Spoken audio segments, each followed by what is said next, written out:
Nasal অবষ্ট্ৰাকচন বা নাক বন্ধ হৈ থকা বাচ্চাৰ ক্ষেত্ৰত খুব কমন প্ৰেজেন্টেশ্যন আমাৰ প্ৰেক্টিচত। সৰু একদম পানী কেঁচুৱাৰ পৰা লৈ পেলাই অলমষ্ট ডাঙৰ বাচ্চা কেইটালৈকে আহি থাকিব পাৰে তেনেকুৱা এটা প্ৰেজেন্টেশ্যন। চ' মষ্ট কমন যদি ক'ব যাওঁ তো আমাৰ নজৰ যোনটো এলাৰ্জিক ৰাইনাইটিছ বুলি কওঁ আমি, মানে এলাৰ্জিৰ কাৰণে নাকৰ আমাৰ ধৰক নাকৰ মাচলছ বুলি ক'ব পাৰি। আমাৰ নাকৰ ভিতৰত মাচলছ থাকে যোনটো টাৰ্বিনেটছ বুলি কয়। তো এলাৰ্জিক ৰাইনাইটিছত কি হয়, বাৰে বাৰে এটাক হৈ আমাৰ সেই টাৰ্বিনেটছ বিলাক অলপ ডাঙৰ হৈ যায়। তো সেইটো খুব ঘনাই অবষ্ট্ৰাক্ট কৰি থাকে তাৰমানে নোজটো হা। চ' নেজেল অবষ্ট্ৰাকচনলৈ প্ৰেজেণ্ট কৰিব পাৰে। ছেকেণ্ডলি এলাৰ্জিৰ লগত যদি চাইনোচাইটিছ থাকে, চাইনোচাইটিছতো তেনেকে অবষ্ট্ৰাকচন টাইপ প্ৰেজেণ্ট কৰিব পাৰে। কোল্ড হ'ল, নাকটো চৰ্দি খুব ঘনাই ঘনাই হৈ আছে, পুৰা কমপ্লিট অবষ্ট্ৰাকচন হৈ গ'ল তেনেকে। আৰু এতিয়া ধৰক যোনটো ৰেম্পেণ্ট খুব মানে এতিয়া বহুত পেৰেণ্টছে অৱেৰ হৈ গৈছে এতিয়া এটা বস্তু লৈ পেলাই, সেইটো হয় এডিনইড হাইপাৰট্ৰফি। তো এডিনইড এনেই usually it's a normal thing, যেনেকে আমাৰ গলত টনচিলছ থাকে তেনেকে আমাৰ নাকৰ পিছ ভাগত এডিনইড বুলি এটা লিম্ফইড টিস্যু থাকে। নৰ্মেল বস্তু হয়, ফিজিঅলজিকেল বস্তু হয়। কিন্তু যেতিয়া বাচ্চা এটা গ্ৰ' কৰে, ইমিউনিটিটো বহুত এক্টিভ থাকে। সেই এক্টিভ ইমিউনিটি ফেজত যেনেকে টনচিলছ বিলাক ডাঙৰ হয়, they like the first policemen during an infection. এটা ইনফেকশ্যন হ'লে সিহঁতে ফাৰ্ষ্ট ইনফেকশ্যনটো কণ্ট্ৰল কৰিব চেষ্টা কৰে, কাৰণ দে আৰ লিম্ফইড অৰ্গেনছ।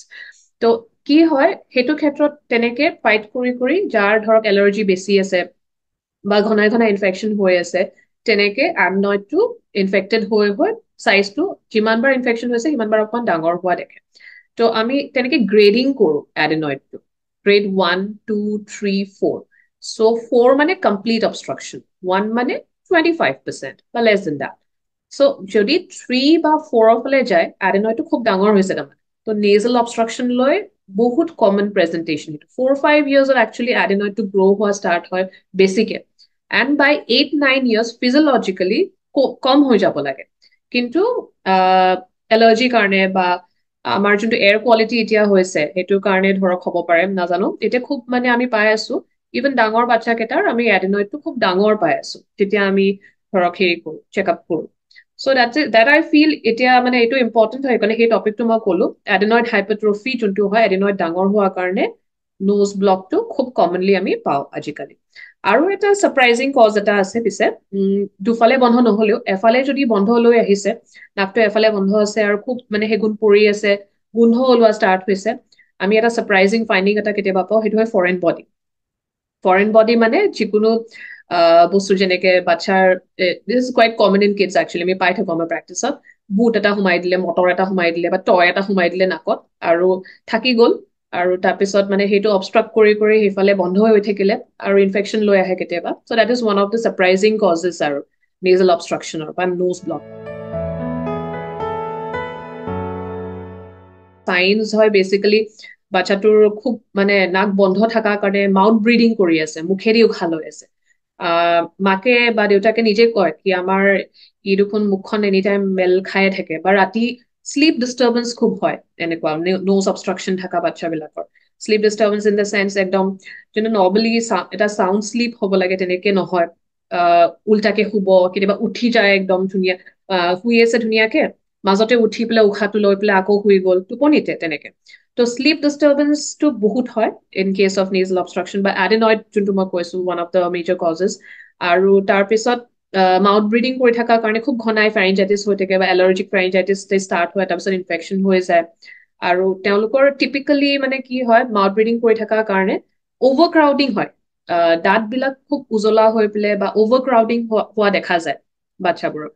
আৰু ইভেন মানে গ্ৰথটো অলপ, ফেচিয়েল গ্ৰথটো অলপ পিঞ্চড টাইপ হৈ যায়, মানে গ্ৰথ অলপ এফেক্ট কৰাৰ কাৰণে। টিপিকেল এটা ফেচেছ বুলি কওঁ, এডিনইড ফেচেছ বুলি কওঁ। কিছুমান বাচ্চাৰ গ্ৰথ এফেক্ট হয়, মানে ধৰক ৱেইট যিমান হ'ব লাগে তাতছে কম থাকে।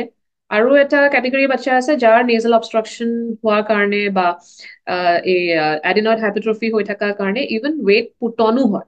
কাৰণ কি হয়, সিহঁতৰ বডিত এনি টাইম এটা ষ্ট্ৰেছ চলি থাকে, নেজেল অবষ্ট্ৰাকশ্যন হৈ থকাৰ কাৰণে। ষ্ট্ৰেছ চলি থকাৰ কাৰণে বডিৰে এটা কি বুলি কম, গ্লুক'কৰ্টিকইড একচুৱেলি ৰিলিজ হয়, মানে ষ্টেৰইড। বডিতে আমাৰ যোনটো ষ্ট্ৰেছত ৰিলিজ হয় তেনেকে ৰিলিজ হৈ তেওঁলোকে ৱেইট পুট অন কৰে। আৰু ইনএক্টিভিটি হৈ থাকে, স্কুলত ইনএক্টিভিটি হ'ল, খেলিব মন নকৰে বেছিকে বাচ্চাবোৰ তেনেকে, আহ ফূৰ্তিটো নাপায় বডিত একচুৱেলি নেজেল অবষ্ট্ৰাকচন থকা বাচ্চাবোৰ। এটা হয় মেডিকেল মেনেজমেণ্ট অবভিয়াছলি, নাক বন্ধ হৈ থকা ফাৰ্ষ্ট অফ অলটো জানিব লাগিব মানে নেজেল অবষ্ট্ৰাকচন বা নোজ ব্লকটো কিহৰ কাৰণে হৈ আছে। তো যদি আমি গম পাইছো এলাৰ্জিৰ কাৰণে হৈছে, তেতিয়া এলাৰ্জিটো ধুনীয়াকে যদি মেডিকেল মেনেজমেণ্ট কৰি আছে, এলাৰ্জি ধুনীয়াকে ট্ৰিটমেণ্ট কৰি আছে, বহুতখিনি ৰিলিফ পাব।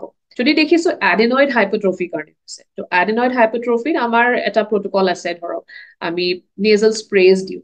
দুটা ধৰণৰ স্প্ৰে থাকে, এটা হয় ক্লিনিং কৰাৰ কাৰণে স্প্ৰে, আৰু এটা মেডিকেটেড স্প্ৰে থাকে যোনটোৱে এডিনইডৰ চাইজটো শ্ৰিংক কৰাত হেল্প কৰে।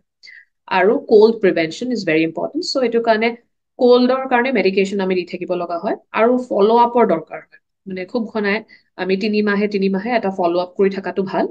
চাইজটো মানে বাঢ়িছে নেকি, চিমটম ৰিলিফ হৈছে নে নাই, নে চিমটম ৱৰ্ছ হৈছে, তো সেইটো এটা ক্ল'জ অবজাৰ্ভেশ্যন এটা দৰকাৰ হয়। পেৰেণ্টছ এৱেৰ থাকিব লাগিব চিমটমছ আৰু চাইন্স। নোজ ব্লকটোতো ঠিক আছে, প্ৰেজেন্টেশ্যন দিছে, লগতে যোনটো মই শ্লিপৰ কথা কলো, খুব এৱেৰ থাকিব লাগিব শ্লিপ ডিষ্টাৰ্বেন্স কিমান হৈছে। কিছুমান বাচ্ছাৰ খুব বেছি হয়। আমি শ্লিপ ষ্টাডি ইনফেক্ট কৰা ষ্টাৰ্ট কৰিছো। চ' শ্লিপ ষ্টাডিত দেখা গৈছে এটা ইণ্ডেক্স থাকে, ইণ্ডিকেটৰ এটা থাকে, খুব হাই পাওঁ কিছুমান বাচ্ছাৰ, and that is very dangerous for the body.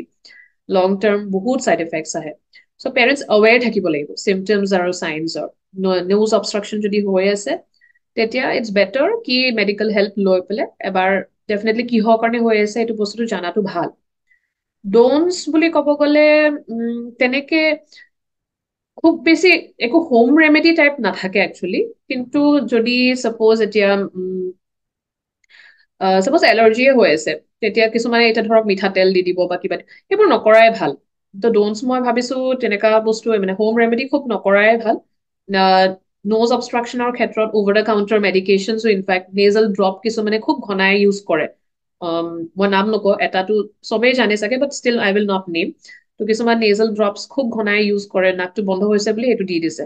কিন্তু এইবোৰ মানে একদম প্ৰেছক্ৰিপশ্যনতে যাব লাগে, প্ৰেছক্ৰিপশ্যন লৈহে মানে কিনা ভাল। কাৰণ এনেকুৱা বহুত নেজেল স্প্ৰেজ আছে যোনটো মানে লং ডিউৰেশ্যনৰ কাৰণে ইউজ কৰিলে বহুত চাইড এফেক্টছ থাকে। তো সেইটো মই ভাবো ড'নছত পৰিব। য়েছ।